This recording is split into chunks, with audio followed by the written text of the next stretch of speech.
Panibago na namang issue ang binato nila kay Dina Wong.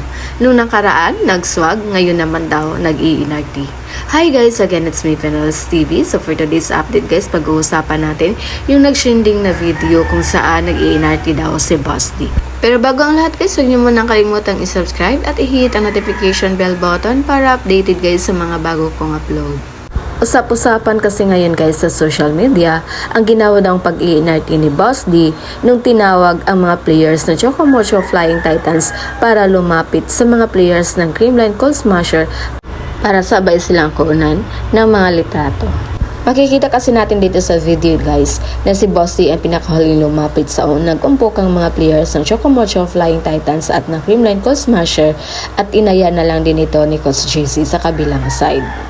At dahil sa video na to guys, iba't ibang negatibong komento na naman ang naibato nila kay Boss D.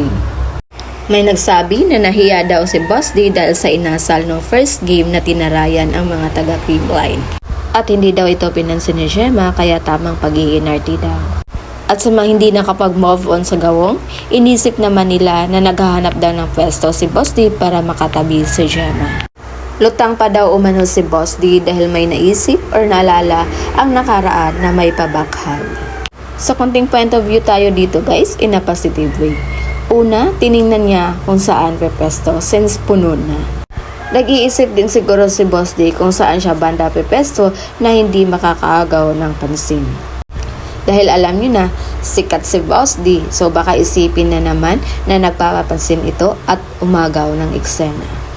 Kasi ang bilis din kasi talaga maka-issue ng mga basher sa kanya. So kahit anong galaw or kahit anong gawin ni Boss D, nakatutok talaga sa kanya ang mga mata ng kanyang mga basher.